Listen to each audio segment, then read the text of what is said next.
The cathedral had never been so quiet. Not during the coronation of kings, not during royal funerals, not even during the darkest years of famine and war. Hundreds of candles flickered beneath towering stone arches, while nobles dressed in silk and velvet stood frozen in absolute silence. Every eye remained fixed upon the great oak doors at the far end of the sanctuary. The richest duke in the kingdom stood proudly beside his only daughter. No orchestra played, no joyful whispers filled the air. Only the faint echo of nervous breathing drifted through the ancient cathedral. The young woman lowered her eyes as cruel stares pierced her from every direction. Since the day she was born, the kingdom had given her many names. The Beast of Blackmere, the Scarred Lady, the Monster Princess. Children cried whenever they saw her carriage passing through the streets. Noble ladies covered their faces with elegant fans before bursting into laughter. Painters politely refused every commission to capture her portrait, claiming illness or lack of time, while secretly telling one another that no amount of gold could persuade them to place such a face upon a canvas. Every insult reached her ears, every whisper found its way into her heart.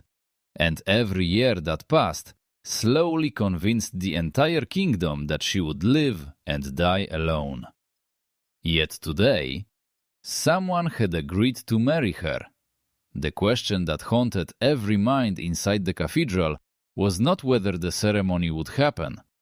The question was why. Why would the most admired young nobleman in the kingdom willingly place a wedding ring upon the hand of a woman whom society had spent more than 2 decades rejecting? Some believed he had accepted mountains of gold. Others insisted that the duke possessed secrets powerful enough to destroy entire bloodlines. Even the priests exchanged uneasy glances. Nothing about this wedding felt natural. Nothing about it felt safe. Far beyond the stained glass windows, dark clouds gathered over the kingdom as if heaven itself had paused to witness what was about to unfold. But this story did not begin inside the cathedral. It began many years earlier, on a night when even the stars disappeared from the sky. The kingdom of Eldoria was a land where golden wheat stretched beyond the horizon, rivers shimmered beneath ancient bridges, and magnificent castles crowned the green hills like jewels placed by the hands of giants. Merchants from distant continents crossed dangerous seas simply to trade within its prosperous cities. Knights trained from childhood beneath legendary masters. Musicians, scholars, and craftsmen filled every marketplace with life. Peace had blessed the kingdom for generations. Yet, among every noble family, one name inspired both admiration and fear: Duke Aldren of Blackmere. His banners flew above countless fortresses. His soldiers guarded mountain passes and fertile valleys alike. His vaults contained enough gold to feed the kingdom for decades. Kings sought his advice, generals respected his judgment, enemies feared his patience even more than his armies. People often said that if the royal crown ever disappeared, Duke Aldren could replace it before sunset. Yet every servant inside Blackmere Castle knew a painful truth. The Duke possessed everything a man could desire, except happiness. For years, he and his beloved wife prayed for a child. Every spring they climbed the sacred hills to seek blessings. Every winter they filled chapels with candles. Physicians from every corner of the known world examined them. Wise women brewed strange medicines. Holy men whispered ancient prayers. Nothing changed, season after season. Hope slowly faded, until one unforgettable autumn evening. Castle bells rang through the valley. Messengers raced across the countryside. The Duchess was expecting a child. Joy swept through the kingdom like sunlight after endless rain. The Duke rewarded every servant. Prisoners guilty of minor crimes were released. Poor families received wagons filled with bread, grain, and silver. Entire villages celebrated for days. At last, the mighty house of Blackmere would have an heir. No one could have imagined how quickly that celebration would become terror. The child chose to enter the world on the coldest night anyone could remember.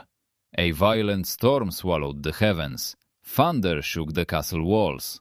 Lightning struck the ancient towers again and again, filling the halls with blinding white light.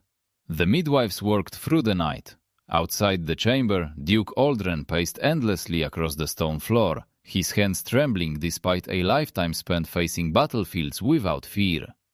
Then, a baby's cry echoed through the castle. For one beautiful heartbeat, everyone smiled. Then the room fell silent. Not ordinary silence. The kind of silence that arrives when something impossible has happened. One frightened physician stumbled backward until he struck the wall. Another crossed himself repeatedly while whispering desperate prayers. The oldest midwife slowly dropped to her knees. The newborn girl's tiny body was unlike anything they had ever witnessed. Delicate scars, shaped like twisting silver branches, covered her fragile skin from her shoulders to her feet. Strange markings shimmered beneath the candlelight before fading almost completely. Even more unsettling, the storm outside stopped at the exact moment she opened her eyes. No wind, no thunder, no rain, only silence. The Duchess reached toward her daughter without hesitation. "My beautiful little girl." Those were the final words she ever spoke. Before sunrise, she was gone. The official record declared that illness had claimed her life after childbirth. The Duke never corrected anyone. He simply buried his wife beneath the oldest oak overlooking Blackmere Lake and never spoke publicly about that night again. From that day forward, a shadow settled over the castle. And hidden deep within Duke Aldren's private chamber, locked inside an iron chest that no servant was ever permitted to touch, lay a blood-stained journal containing the terrifying truth of what had really happened before dawn. The Duke locked the iron chest himself. He melted the key in the castle forge before sunrise. No servant ever saw it again. From that day forward, Blackmere Castle changed. Its laughter disappeared. Its celebrations became quieter.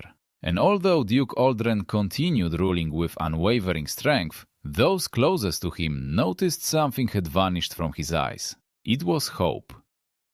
The little girl was named Lady Elara. As an infant, she hardly cried. She slept peacefully through violent storms and smiled whenever rain tapped softly against the castle windows. The nurses quickly grew attached to her. They discovered that despite the strange scars covering her tiny body, she possessed an unusually gentle nature. She laughed whenever birds landed outside her nursery. She reached toward butterflies with innocent curiosity. She giggled whenever elderly servants sang forgotten lullabies. There was nothing frightening about the child herself, only the fearful imagination of those who looked upon her.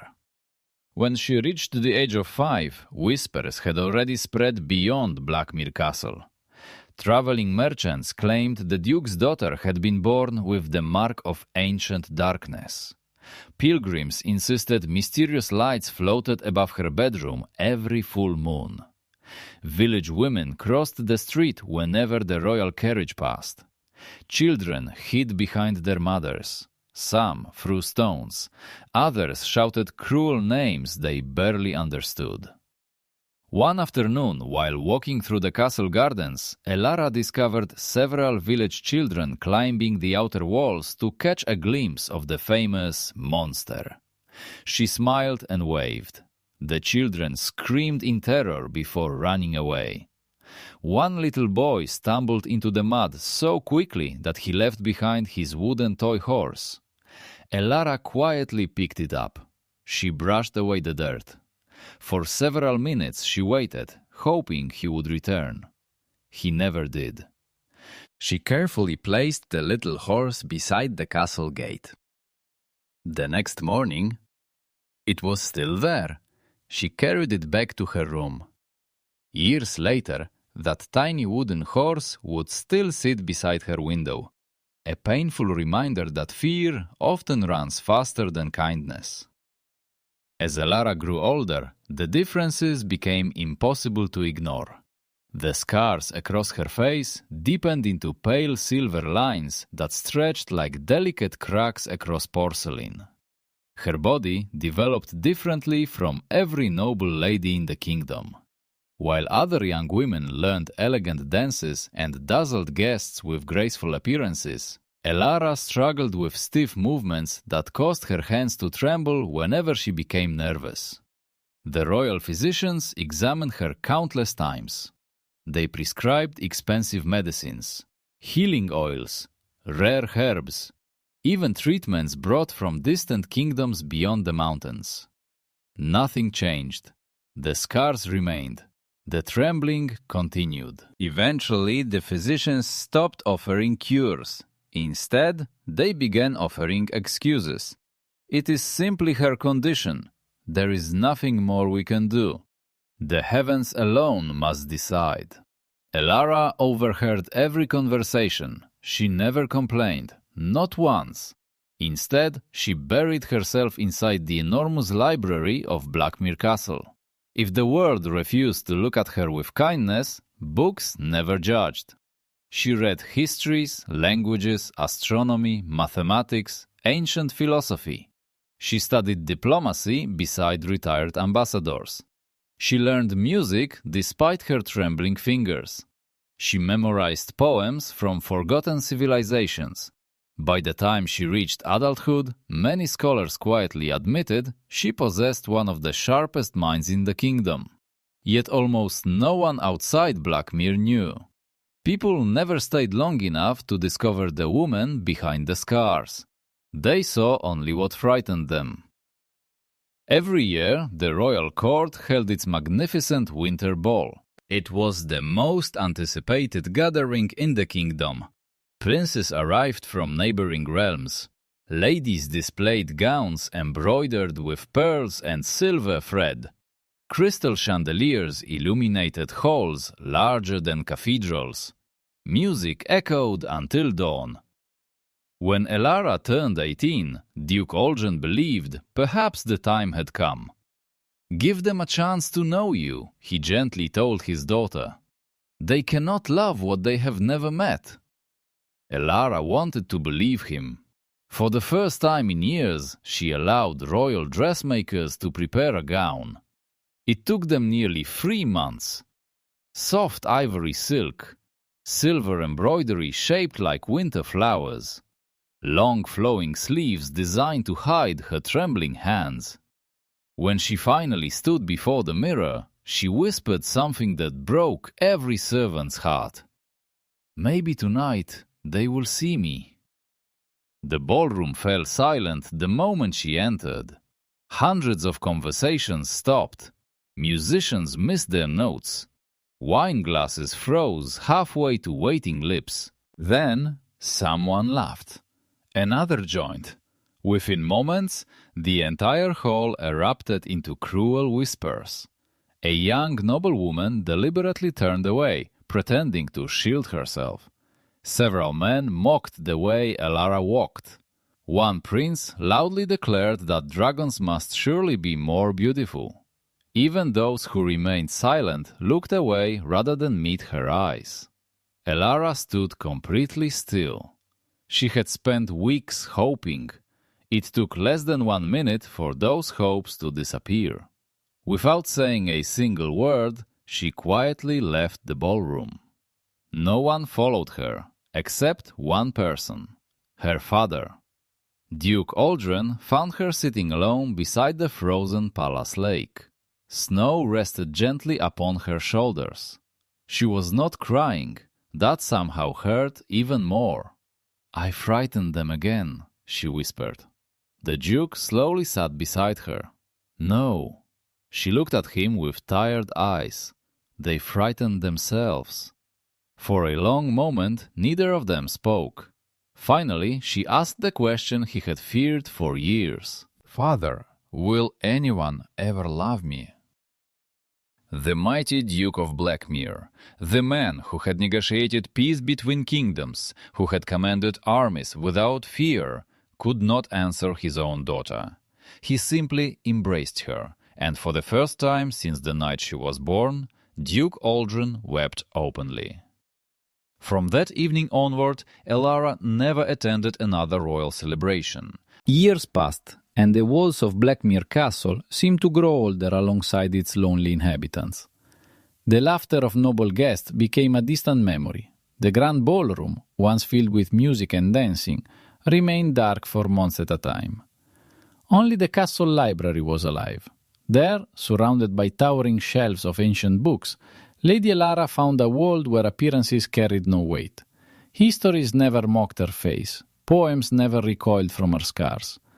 The philosophers of old judged ideas rather than beauty, and within those silent pages she discovered a peace she could find nowhere else. She became wiser with every passing season. She mastered several languages. She studied diplomacy, medicine, astronomy, and the forgotten histories of kingdoms long buried beneath the earth. Servants often whispered that if she had been born a prince instead of a daughter, she would have become one of the greatest rulers the kingdom had ever known. But wisdom could not silence cruel rumors. Outside the castle walls, people continued inventing stories about the duke's daughter. Some claimed she transformed into a monster beneath the full moon. Others insisted mirrors shattered whenever she walked past them. Traveling storytellers exaggerated every tale until children across the kingdom grew up believing Blackmere Castle was haunted by an immortal curse. Not one of those stories was true. The truth was far more tragic. Elara spent most evenings alone, sitting beside the window overlooking the great lake where her mother rested beneath the ancient oak. She often wondered what it might have felt like to live an ordinary life. To walk through a marketplace without frightened stares, to attend festivals without whispered insults, to smile without seeing people immediately look away. Sometimes she imagined herself as another woman entirely, one with an unscarred face, one who could dance beneath the chandeliers without becoming the evening's cruelest joke. But every morning she awoke to the same reflection, and every morning she reminded herself that kindness was still a choice, no matter how unkind the world became. Meanwhile, Duke Aldrin grew increasingly troubled. His hair had begun turning silver. Fine lines marred the face that once terrified enemy generals. His advisors noticed that the Duke spent longer hours inside his private study than ever before. Maps covered the walls. Ancient scrolls lay open across massive oak tables. Candles burned until sunrise. The Duke searched endlessly for an answer that refused to reveal itself. One cold winter evening, his oldest counselor entered quietly. "My lord," the elderly man said, bowing deeply, "you have not slept. I will sleep when my daughter is safe." The counselor hesitated. "There are rumors throughout the kingdom, I know. They say House Blackmere has no future." The Duke remained silent. "They say when your grace passes from this world, your bloodline will end." Still no answer came. Finally, the old counselor spoke the words no father wished to hear. "My lord, perhaps it is time." The Duke slowly closed the ancient book before him. "I know." Within days, royal messengers rode across every province.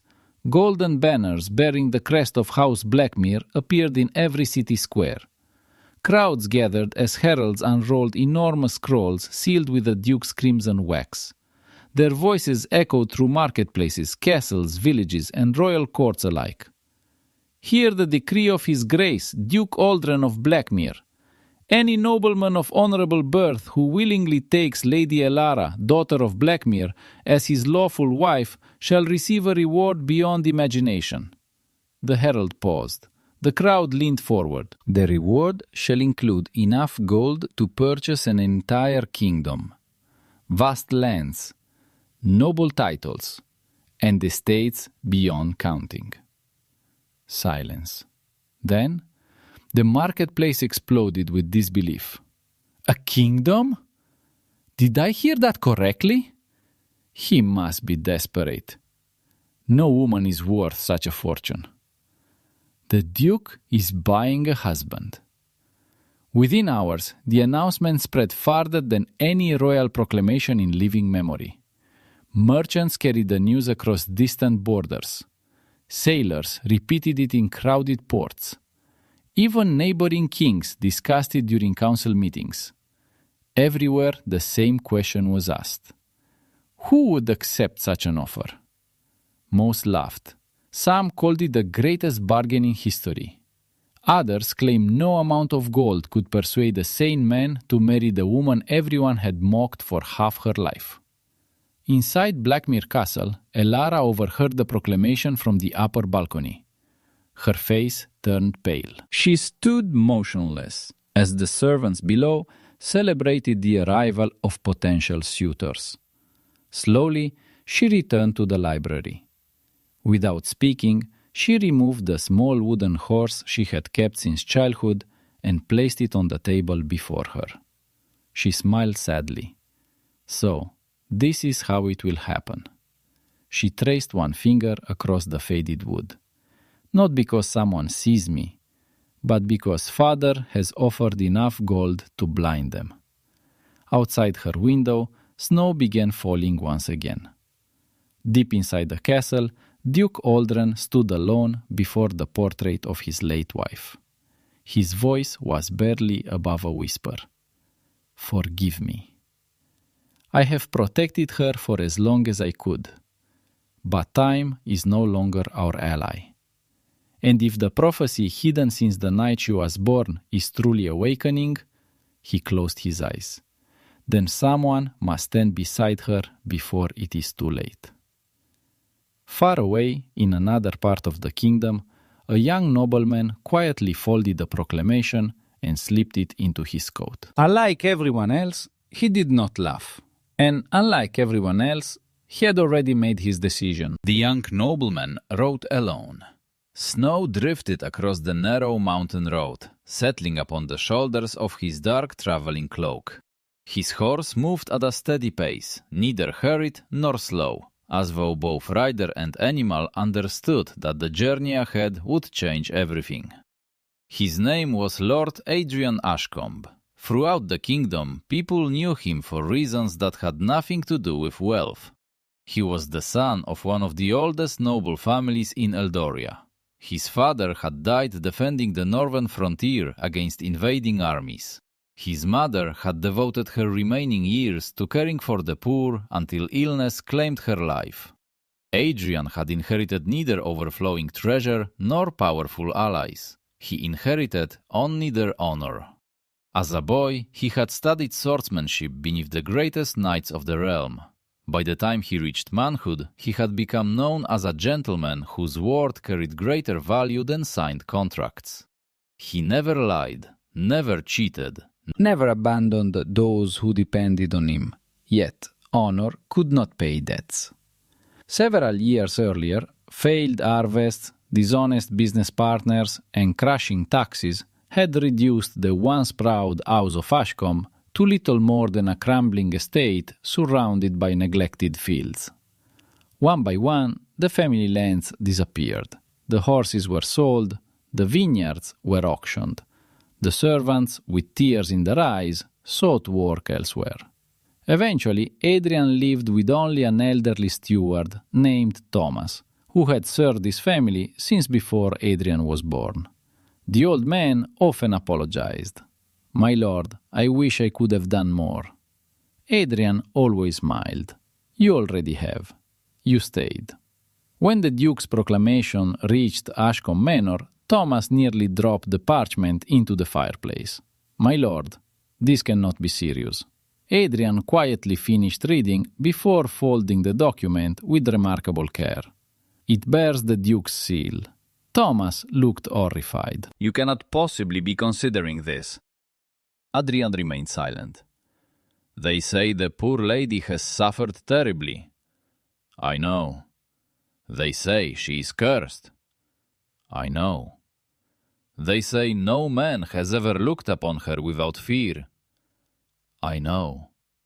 The old steward lowered his voice. And yet, you're thinking of going. Adrian stared out the frosted window toward the abandoned vineyards where his father had once walked proudly among thriving vines. After several moments, he finally spoke. Tell me something, Thomas. Yes, my lord? When mother became ill, did she become less worthy of kindness? Of course not. When father returned from war carrying scars across his face, did those scars make him less honorable? Never. Adrian slowly turned. Then why should this woman deserve less compassion simply because her scars were present from birth? Thomas could not answer. Within days, the royal capital erupted into endless gossip. Every tavern echoed with speculation. Every marketplace buzzed with outrageous rumors. Nobles gathered in luxurious salons to mock the mysterious announcement. One wealthy lord laughed so loudly that wine spilled across his embroidered sleeves. I would sooner marry a ghost. Another grinned. Not for all the gold in Blackmere. A younger noble leaned back in his chair. I hear the Duke's daughter frightens mirrors. The room exploded with laughter. None of them noticed Adrian quietly entering the hall. He approached the fire, warming his hands before calmly asking, Have any of you actually met Lady Elara? Silence answered him. One man shrugged. There is no need. The entire kingdom knows. Adrian looked around the room. No? The kingdom knows rumors, a noble scoffed. You intend to rescue the poor beast? Adrian's expression never changed. I intend to meet another human being before deciding who she is. The laughter returned, only louder this time. One arrogant baron smirked. Careful! You may leave with the wife. Adrian smiled politely. If kindness costs me my pride, then perhaps my pride was never worth keeping. The room fell unexpectedly quiet. No one had prepared for that answer. The journey to Blackmere Castle lasted 4 days. As Adrian approached the towering fortress, he understood why generations had considered it nearly impossible to conquer. Its enormous stone walls rose directly from the cliffs overlooking Blackmere Lake. Massive towers pierced the winter sky. Ancient banners bearing the silver woof of House Blackmere fluttered proudly in the cold wind. Soldiers watched every road from high battlements. The castle radiated strength. Yet beneath that strength lingered an unmistakable sadness. It felt less like a home and more like a fortress guarding an old wound. When Adrian crossed the drawbridge, dozens of servants paused to study him. Some whispered hopefully, others simply looked confused. No one had expected anyone to answer the Duke's proclamation so quickly. Inside the great hall, Duke Oljan stood waiting. Despite his age, his commanding presence filled the chamber. His sharp grey eyes examined Adrian carefully. You know why you are here? I do. You understand every rumor. I have heard them, and yet you still came. I did. The Duke descended the stone steps until only a few feet separated them. His voice became almost dangerously quiet. If you seek only my gold, you may leave now. Adrian met the older man's gaze without hesitation. I came because your daughter deserves at least one person willing to meet her before passing judgment. For the first time in many years, The mighty Duke of Blackmere seemed unable to find words. Somewhere beyond the great hall, hidden behind a partially opened doorway, Lady Elara had heard every single sentence. And for the first time since childhood, someone had spoken about her, one as though she were simply a person. Lady Elara did not realize she had stopped breathing. She remained hidden behind the carved oak door, one trembling hand resting against the cold stone wall, as she listened to the stranger's voice echo through the great hall. It was calm, respectful. There was no hesitation, no disgust, no pity, only quiet sincerity. She closed her eyes. Surely she had misunderstood. Perhaps he was merely speaking politely before asking about the reward. That was what every visitor eventually did. Gold had a way of changing the sound of even the kindest voices. Duke Aldrin studied the young nobleman for a long time. The hall became so silent that the crackling fireplace seemed louder than ever. Finally, the Duke spoke. "What is your name?" "Lord Adrian Ashcombe, Your Grace." "Ashcombe." The Duke nodded slowly. "I knew your father." Adrian lowered his head respectfully. "He was a brave man." "He tried to be." "He died saving nearly 100 soldiers." "I know." "And your mother?" "She passed away 3 winters later." The Duke's expression softened. "I am sorry." Adrian answered quietly. "So am I." For several moments neither man spoke. Then Duke Aldrin asked the question that mattered most. "If I told you that I could keep every piece of gold, and that my daughter came with nothing, no estates, no titles, no fortune, would you still ask to meet her?" Several guards exchanged amused glances. They expected hesitation, perhaps even panic. Instead, Adrian answered almost immediately, "Yes." The Duke narrowed his eyes. "You answered too quickly." "I did not need longer." "Why?" Adrian looked toward one of the stained glass windows where winter sunlight spilled across the marble floor. "When my family's fortune disappeared, many people who once called themselves friends disappeared with it. They judged us by what we owned." He turned back toward the Duke. "I promised myself I would never judge another person by something equally temporary." The old Duke remained perfectly still. Beauty, wealth, power, youth. All of them faded with time. Character did not. For the first time in many years, hope quietly stirred inside his heart. "Come," the Duke motioned toward the gardens. "There is someone you should meet." They walked through long corridors lined with portraits of Blackmere ancestors. Kings, queens, war heroes, great scholars. Every painting displayed proud faces and confident smiles. Then Adrian noticed something strange. One enormous frame remained empty. Only a small bronze plaque rested beneath it. Lady Elara of Blackmere. Nothing more. No portrait, no painting, no likeness. He slowed his steps. "Why is it empty?" The Duke looked at the vacant frame for several seconds. "Because every artist I invited refused."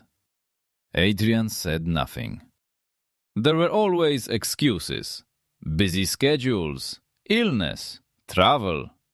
The Duke smiled sadly. "But excuses often wear different names." He continued walking. Adrian glanced once more at the empty frame. It somehow felt lonelier than any portrait ever could. The castle garden stretched across several acres despite the deep winter. Ancient evergreen trees stood proudly beneath blankets of snow. Frozen fountains glittered beneath pale sunlight. At the center stood an old oak tree overlooking Blackmere Lake. A young woman sat quietly upon a stone bench beneath its branches. She wore a simple blue cloak rather than expensive royal clothing. An open book rested upon her lap. One gloved hand gently scattered crumbs for several small birds gathered at her feet. They showed no fear. Sparrows perched upon the edge of the bench. A robin landed briefly upon her shoulder before flying away again. The Duke stopped walking. "She comes here every morning." Adrian watched silently. "Animals have never feared her." The Duke's voice carried both pride and sorrow. "They see something people often fail to notice." Elara sensed footsteps behind her. She slowly stood. For a brief moment, she forgot the stranger had arrived. Then she saw Adrian. Instinct took over. She lowered her face, pulled her hood farther forward, and took one hesitant step backward. "I'm sorry." Her voice was barely louder than the winter wind. "I did not know father had company." She turned, intending to leave. "Lady Elara!" Adrian's voice stopped her. She froze. Most people avoided saying her name. Instead, they whispered titles or insults. Slowly, she looked back. Adrian bowed with perfect courtesy. Not exaggerated, not theatrical. Simply respectful. "It is an honor to meet you." Elara blinked. She searched his face, expecting to find hidden amusement. There was none, only kindness. The silence stretched between them. Finally, she answered softly, "The honor is mine." It was the first conversation she had shared with a stranger in years. Awkwardness filled the air, yet somehow it did not feel uncomfortable. Adrian noticed the book resting upon the bench. "You enjoy history?" She looked surprised. "Very much. I recognized the binding. My mother loved that author." A faint smile appeared upon Elara's lips before disappearing almost immediately. "You have read him?" "Twice." She stared at him in disbelief. Most noblemen she had met boasted about hunting, tournaments, and lavish feasts. Very few had ever discussed books. "You preferred the chapter about the northern kingdoms," Adrian continued. "Didn't you?" Her eyes widened. "How did you know?" "Because the corners of those pages are more worn than the others." She looked down. He was right. Without realizing it, she smiled again. This time, the smile remained. From the terrace above, several servants secretly watched the conversation. One whispered, "She's smiling." Another shook her head. "I have never seen that before." Even Duke Aldrin found himself unable to look away. For the first time since Elara was a little girl, someone was speaking to her instead of staring at her scars. Neither Adrian nor Elara noticed that high above them, hidden behind the narrow windows of the oldest tower, a shadowy figure was quietly observing the meeting. As the mysterious watcher stepped away from the glass, a low whisper echoed through the empty chamber. "So, it has finally begun." Far below, unaware that unseen eyes had marked his arrival, Adrian continued talking with Elara as snowflakes drifted gently around them, while somewhere deep beneath Blackmere Castle, something ancient seemed to stir in the darkness for the very first time. For nearly an hour, they remained beneath the old oak tree. The conversation was simple. There were no grand declarations, no dramatic speeches. Only two people speaking as though the rest of the world did not exist. Adrian asked about the books she loved. Elara spoke cautiously at first, choosing every word with care, as though she feared saying too much. But as the minutes passed, her voice became steadier.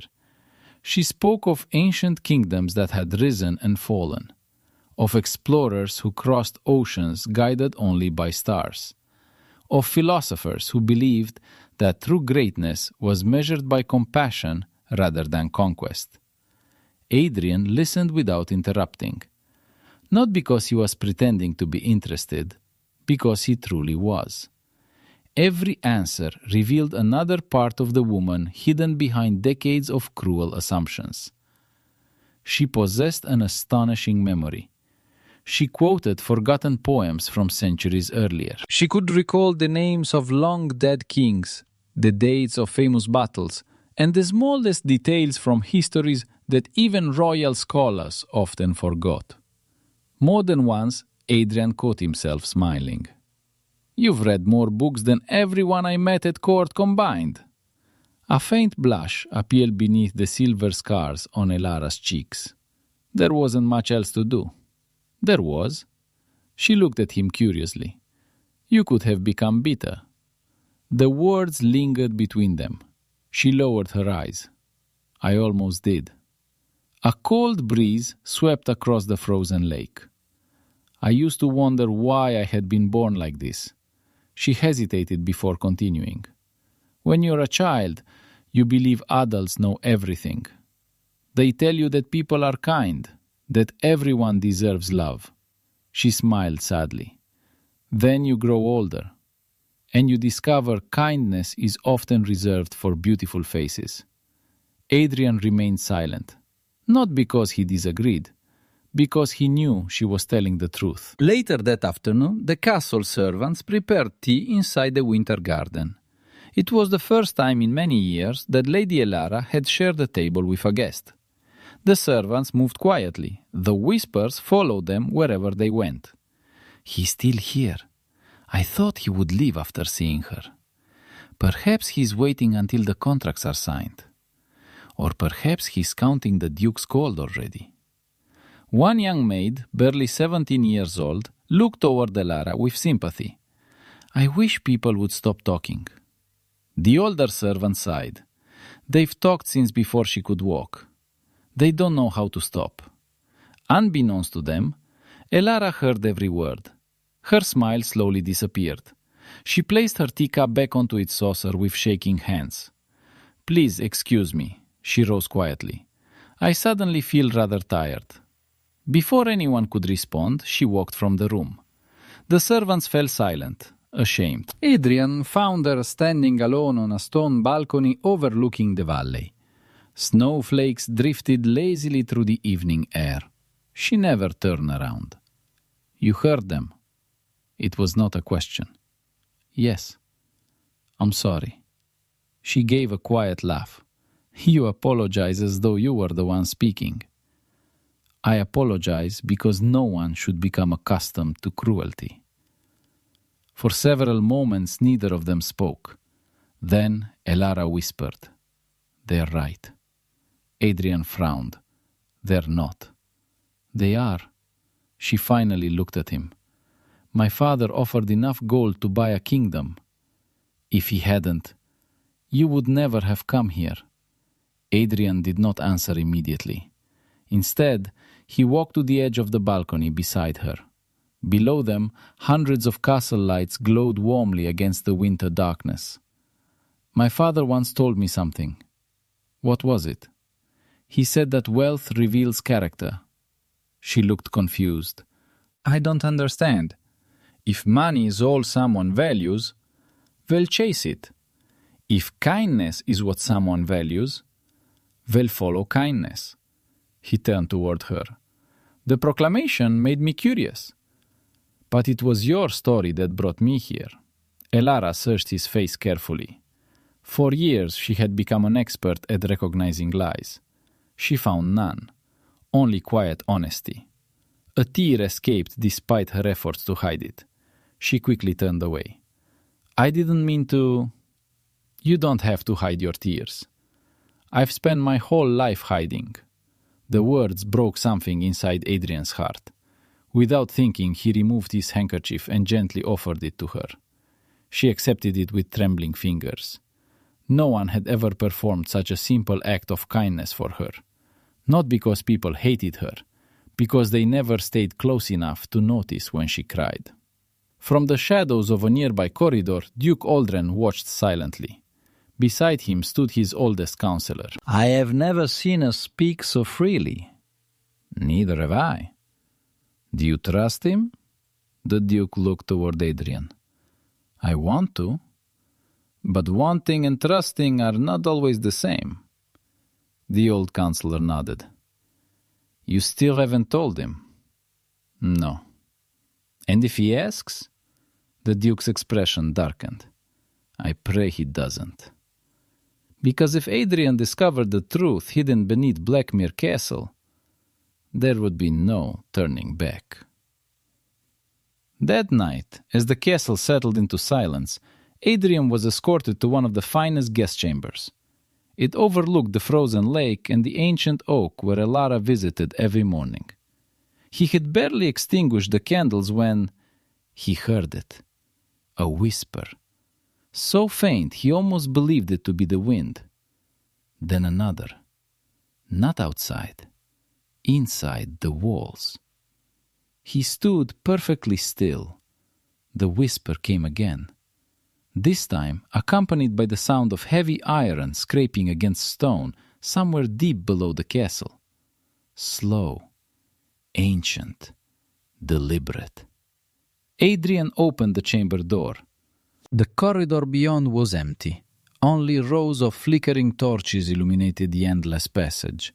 Then a figure appeared briefly at the far end of the hallway. A servant carrying a lantern. She looked terrified. The moment she noticed Adrian watching, she hurried away without saying a word.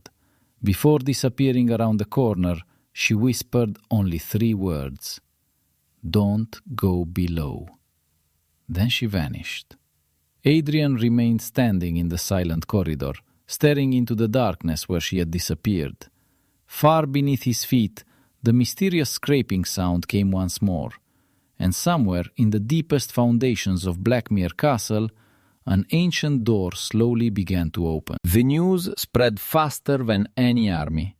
Before the first snow melted from the rooftops of Eldoria's capital, every corner of the kingdom knew the name of the man who had entered Blackmere Castle.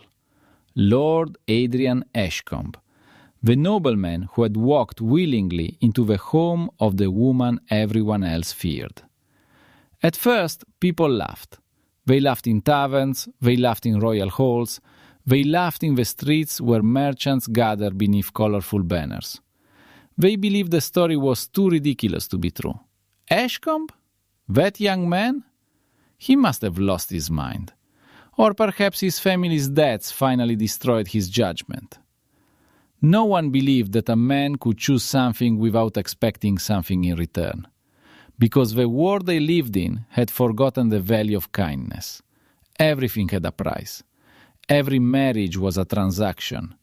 Every friendship had a hidden purpose. Every smile concealed a desire. So when Adrian announced that he would accept Duke Aldrin's proposal, the kingdom immediately searched for the reason behind it. And they found only one answer: gold.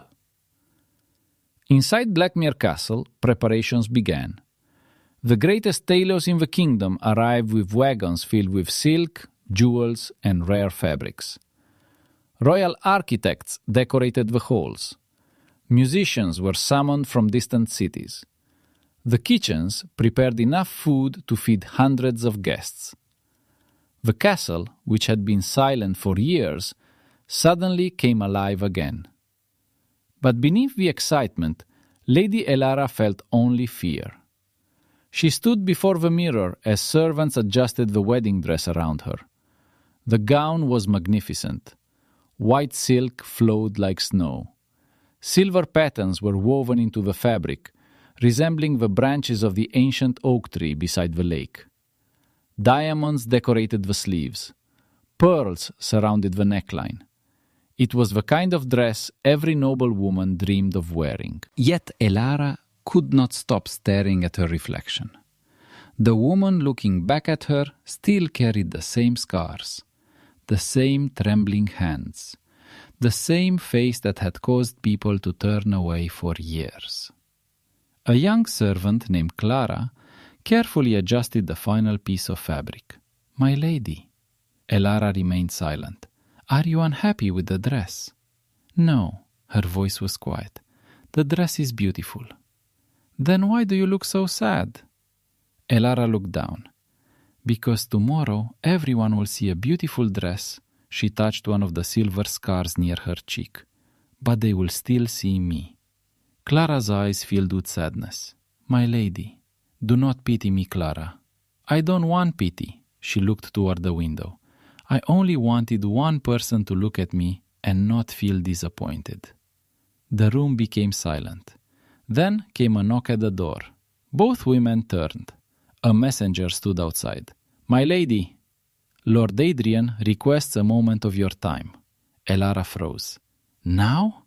"Yes." She hesitated, then nodded. Adrian waited in the winter garden, the same place where they had spoken beneath the old oak tree. When Elara approached, he immediately noticed something different. She looked frightened, not because of him, because of what tomorrow represented. "Lady Elara," she bowed slightly. "Lord Adrian." For a moment neither spoke.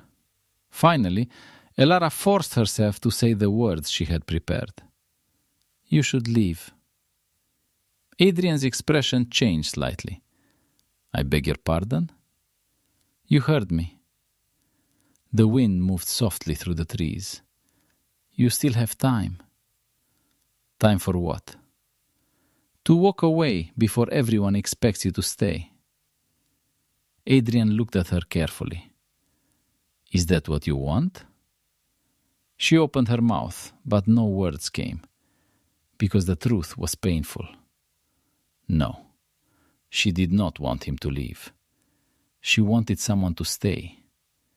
But she had learned that wanting something did not mean she deserved it.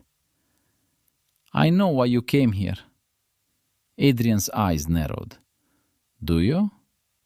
"Yes," she smiled sadly. "The gold." He looked genuinely hurt. "Is that what you believe?" "What else should I believe?" "That perhaps someone wanted to meet you?" "Why?" The question was not angry. It was broken. "Why would anyone choose me?" Adrian stepped closer. "Because you are intelligent. Because you are compassionate. Because you speak with more wisdom than most people twice your age." She looked away. "Those things don't matter." "They should, but they don't." Her voice became softer. "People see this first." She touched her scars. "They always have." Adrian was silent for several seconds. Then he said something she never expected. "Then perhaps the problem is not your face. Perhaps the problem is that the world has forgotten how to see." For the first time, Elara looked directly into his eyes, and for one brief moment, she allowed herself to believe him. The following morning, the kingdom gathered. The wedding ceremony would take place inside the Grand Cathedral of Eldoria, the same cathedral where generations of rulers had been crowned, the same cathedral where nobles had gathered for centuries to celebrate power and beauty. Today, it would witness something no one expected. Hundreds of guests filled the massive hall. Kings, dukes, countesses, knights. Everyone wanted to see the impossible wedding. Many came out of curiosity. Some came hoping to witness humiliation. They whispered behind fans. They exchanged cruel smiles. They waited for Adrian to finally reveal his true intentions. At the entrance of the cathedral, the doors opened. Lady Elara entered. A wave of silence followed. The nobles stared. Some looked uncomfortable. Others looked away. She walked slowly down the aisle beside her father. Every step felt heavier than the last. She knew exactly what everyone was thinking. They were not seeing a bride. They were watching a sacrifice. Then, the opposite doors opened. Lord Adrian entered. The cathedral changed instantly. Women whispered in admiration. Men straightened with jealousy. Everyone knew his reputation. Handsome, honorable, respected. A man who could have married anyone. Yet he walked toward the woman everyone rejected. The whispers began. Why her? He could have chosen a princess. Surely this is about the fortune. He must be desperate. But Adrian heard none of it. His eyes never left Elara, not once. When he reached her, he did something no one expected. He did not look at her scars. He did not examine her appearance. He simply took her trembling hand and smiled. A real smile. Not one filled with obligation, not one filled with pity. A smile meant only for her. Elara almost forgot how to breathe, because in that moment she realized something she had never experienced before. Someone was not standing beside her because they had to. Someone was standing beside her because they chose to. The priest began the ceremony. The ancient words echoed through the cathedral, but the crowd barely listened. They were waiting for the moment Adrian would hesitate, waiting for regret, waiting for proof that they were right. Then came the vows. The priest looked at Adrian. Do you accept Lady Elara of Blackmere as your wife? The cathedral became completely silent. Adrian looked at the woman before him. The woman who had spent her entire life being told she was unworthy. The woman who carried scars that were never her fault. The woman who still chose kindness despite everything. And without hesitation, he answered, I do. A wave of disbelief moved through the cathedral. Then the priest turned toward Elara. Do you accept Lord Adrian Ashcombe as your husband? Tears filled her eyes. She looked at the man who had given her something more valuable than gold. Hope. I do. The final words were spoken. The rings were exchanged. And then, the moment everyone had been waiting for arrived. The moment when Adrian would reveal whether this was only a performance. Instead, he gently lifted her hand and kissed it. The entire cathedral froze. No laughter, no whispers, no cruel comments, only silence. Because nobody understood what they had just witnessed. Nobody noticed the Duke's strange expression. Nobody noticed the ancient symbol hidden beneath the cathedral floor beginning to glow. Nobody noticed that deep beneath Blackmere Castle, something that had slept for centuries had finally awakened. And while the kingdom believed it was watching the strangest marriage in history, the truth was far more terrifying. Because Adrian had not married a cursed woman. He had married the only person standing between the kingdom and an ancient darkness waiting to return. The castle had never been so silent. After the grand celebration ended and the last carriage disappeared beyond the gates of Blackmere, the enormous halls returned to darkness. The musicians were gone, the nobles were gone, the whispers were gone. For the first time in years, no one remained to judge Lady Elara. Only the sound of distant wind moved through the ancient corridors. The wedding that everyone believed would end in humiliation had finally happened. Lord Adrian Ashcombe was now her husband, but instead of happiness, Elara felt fear. She stood inside the ancient bridal chamber, staring at the enormous mirror near the window. The room was breathtaking. Golden candle holders decorated the walls. Silk curtains surrounded the grand bed. Flowers from distant kingdoms filled silver vases. Everything had been prepared for a perfect beginning, yet Elara could barely look at herself. The beautiful dress, the expensive jewelry, the royal room, none of it changed what she believed. Sooner or later, he would see the truth. he would regret his choice. Everyone always did. She heard the door open behind her. Her entire body became tense. Adrian entered quietly. He had removed his ceremonial coat and carried none of the arrogance expected from a nobleman who had just gained unimaginable wealth. Instead, he looked like the same man who had spoken with her beneath the old oak tree. The same man who had listened. The same man who had seen her. For several seconds, neither spoke. Then Elara whispered, "You should not have done that." Adrian stopped. "Done what?" "Married me." The words escaped before she could stop them. She immediately looked away. "You don't understand what everyone will say." "I understand exactly what they will say." "They will laugh at you." "Let them." "They will say you were desperate." "Let them." "They will say you sold your future for gold." Adrian slowly approached. "And what do you say?" The question surprised her. She remained silent. Finally, she answered honestly. "I say you deserve someone better." The room became painfully quiet. Adrian looked at the woman standing before him.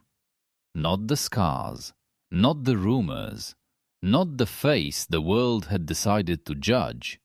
Only her. Elara. It was the first time he had spoken her name so gently. "You have spent your entire life believing other people's cruelty was the truth." A tear slipped down her cheek. "But what if they are right?" "They are not." "You don't know that." "I know more than they do." She shook her head. "No one has ever stayed." Adrian's expression softened. Then perhaps they were never worthy of staying. Those words broke the wall she had built around her heart for decades. She turned away quickly, but she could not stop the tears. Not quiet tears, not the kind she hid behind closed doors. Years of pain, years of rejection, years of pretending she was stronger than she felt. Everything came rushing out at once. Adrian did not try to silence her. He did not tell her to be brave. He simply remained beside her. And for the first time in her life, Elara cried in front of someone without feeling ashamed. Hours passed. The candles burned lower. The storm outside grew stronger. Adrian and Elara sat beside the fireplace, speaking quietly. She told him things she had never told anyone. About the first time children mocked her. About the artists who refused to paint her. About the endless celebrations where she felt like an unwanted guest in her own kingdom. Adrian listened. Every word, every memory, every wound. Then she asked the question that had haunted her for years. "Why?" He looked at her. "Why what? Why did you choose me?" Adrian smiled slightly. "Because everyone else decided who you were before they ever met you." "And you didn't?" "No." "Why?" "Because I wanted to know the truth." Elara looked toward the fire. "And what did you find?" He answered without hesitation. Someone extraordinary. She closed her eyes. For a moment, she allowed herself to believe that perhaps her life could be different. Then, something happened. A sound interrupted the silence. At first, Adrian thought it was thunder, but there was no thunder. The sound came from beneath them. Deep, heavy, ancient. Like something enormous moving after centuries of sleep. Elara immediately stood. The color disappeared from her face. Adrian noticed. "You know that sound." She said nothing. "Elara." Her hands began trembling. "Father told me never to speak about it." "Speak about what?" She looked toward the stone floor. The castle. Another sound echoed, this time stronger. The candles flickered. Then one by one, they went out. Darkness swallowed the room. Adrian reached for the nearest candle. Before he could light it, a faint blue glow appeared beneath the floor. Ancient symbols began forming across the stone. Lines of forgotten writing spread like veins beneath their feet. Elara stepped backward. No. Adrian looked down. What is happening? I don't know. But her voice said otherwise. She knew something. Something she had hidden even from him. The symbols continued glowing brighter. The walls trembled. Then a deep crack appeared in the floor. Not a normal crack, a perfect circle, as if the stone itself had been designed to open. Slowly, the floor began moving. Ancient mechanisms hidden beneath the castle activated one after another. Dust fell from the ceiling, the entire chamber shook, and beneath the bedroom, a staircase appeared.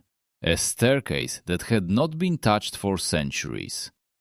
Adrian stared into the darkness below. What is this place? Elara whispered the answer. The place my father never wanted anyone to find. A cold wind rose from the hidden passage. The air smelled ancient, older than the castle itself. Adrian looked at her. How long have you known? I didn't. Then why are you afraid?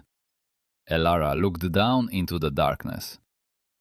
Because, her voice trembled, that place only opens when something is wrong.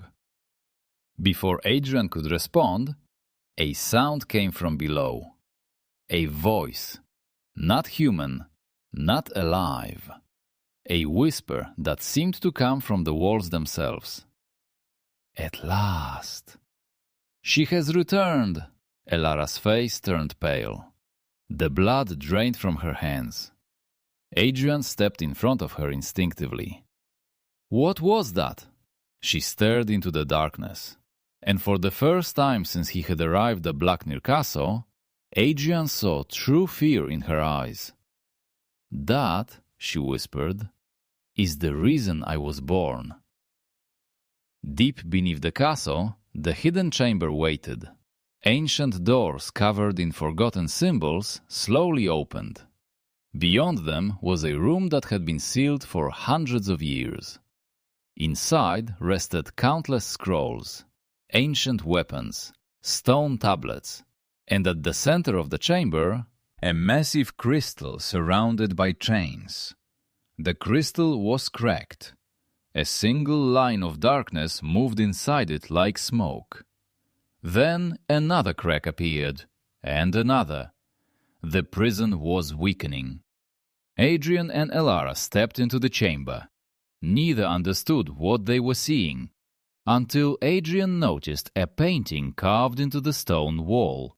It showed a woman with silver scars covering her body. A woman standing before a darkness that threatened the entire world. And beneath the image were ancient words. The words were translated by Adrian slowly. The guardian shall carry the mark. The guardian shall bear the burden. The guardian shall be hated by those she protects. But she alone shall prevent the return of the darkness. Elara stared at the carving. Her breathing became unsteady. No. Adrian looked at her. What? She touched the silver scars on her hand. All my life. I thought this was a curse. The crystal behind them cracked again. A powerful wave shook the chamber. Dust fell from the ceiling. Then the ancient darkness inside the crystal whispered her name. Elara. The entire underground chamber trembled, because the thing imprisoned beneath Blackmere Castle had not awakened because of weakness. It had awakened because the one person capable of stopping it had finally found someone willing to stand beside her.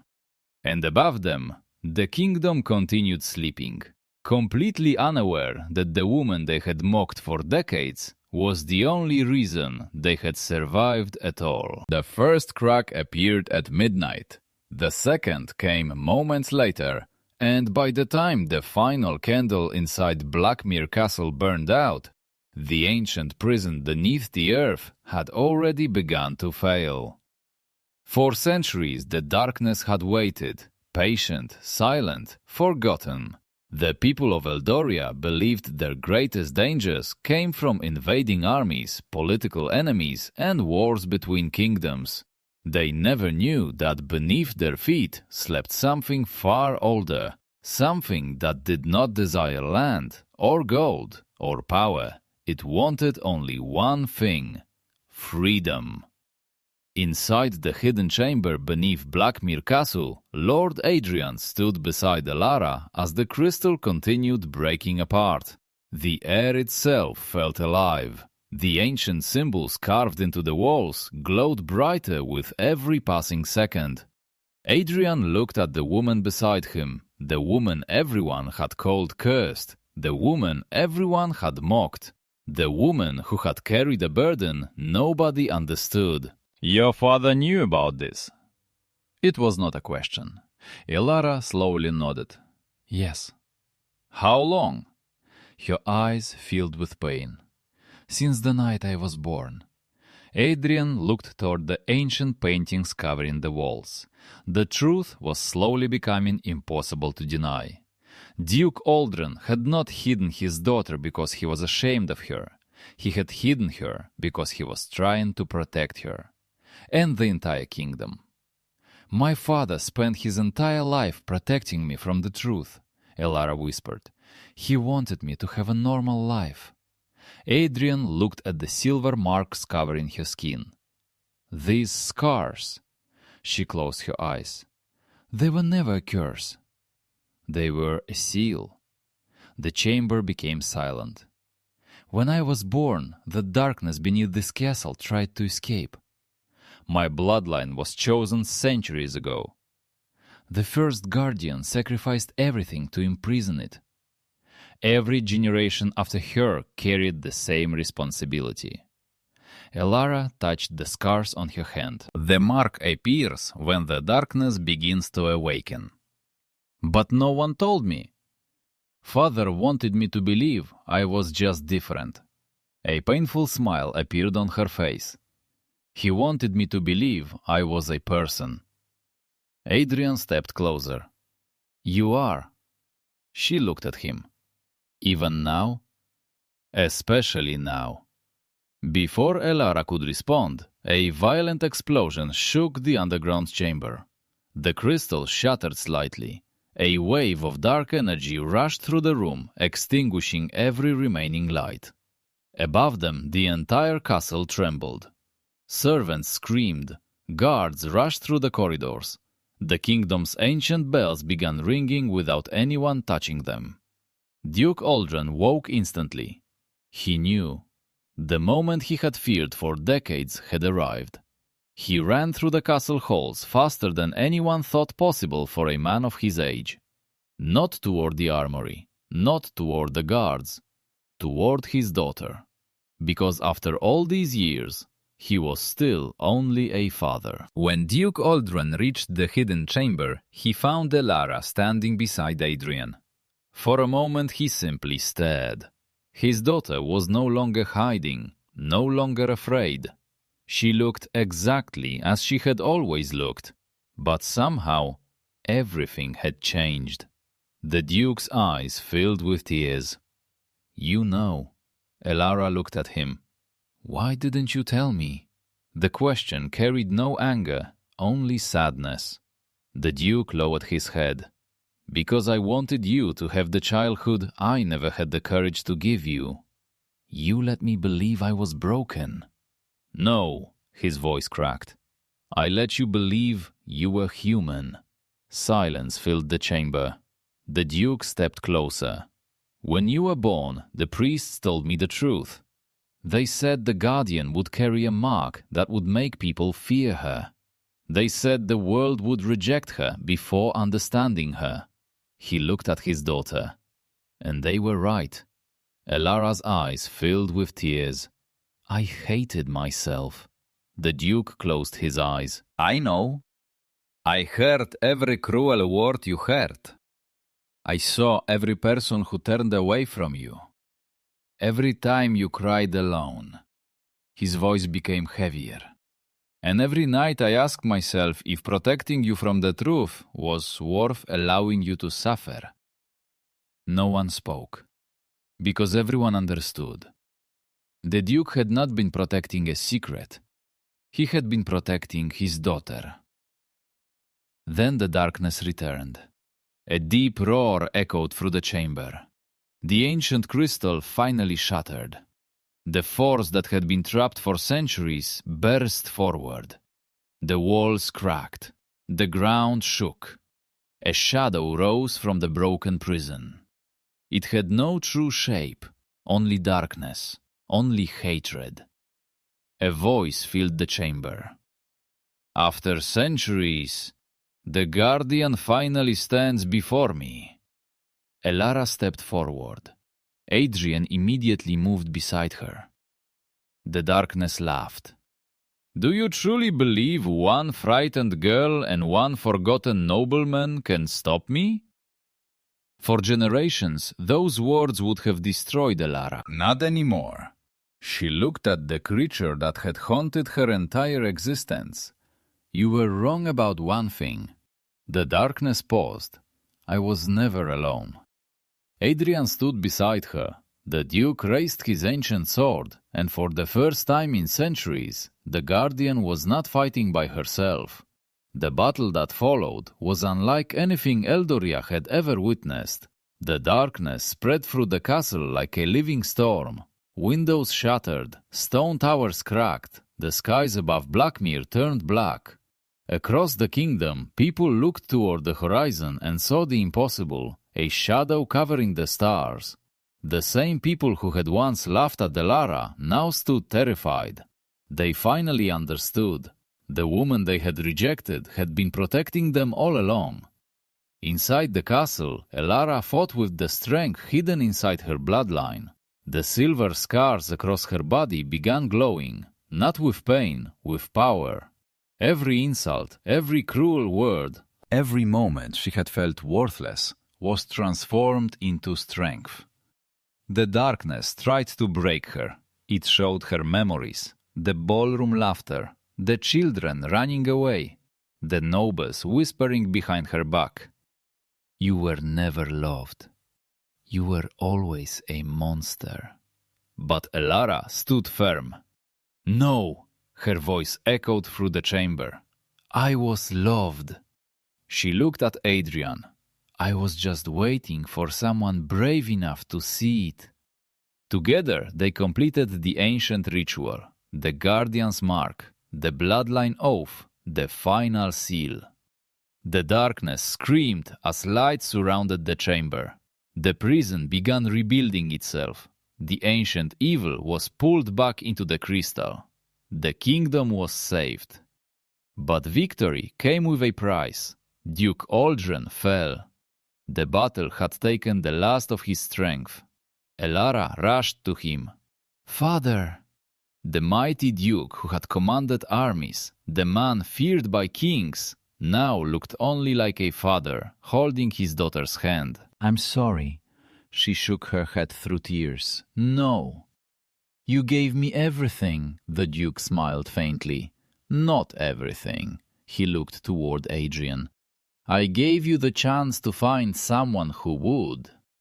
Adrian knelt beside them. The Duke placed Elara's hand into Adrian's. Protect her. Adrian bowed his head. With my life. The Duke smiled, then peacefully closed his eyes. Days later, the truth was revealed to the entire kingdom. The people gathered outside Blackmere Castle, the same people who once whispered cruel names, the same nobles who laughed inside the cathedral. Now they stood silent, ashamed, because they finally knew. Lady Elara had never been cursed. She had been their guardian. The scars they mocked were proof of the sacrifice she carried. The appearance they judged was the symbol of a strength they could never understand. One by one, the nobles lowered themselves. The villagers bowed.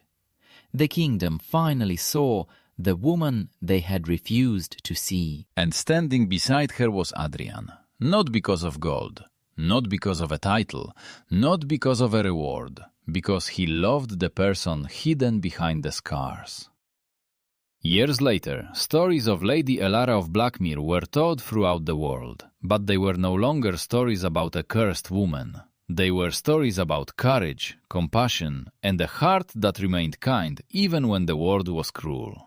Because the greatest beauty was never found in a perfect face. It was found in the soul that survived everything meant to break it. People judged her by the face they could see, but the greatest beauty was hidden inside the heart no one ever tried to know. Sometimes the strongest souls were the heaviest scars. And if you had stood inside that cathedral on the day everyone laughed, would you have laughed with the crowd, or would you have been brave enough to see what everyone else was too blind to notice?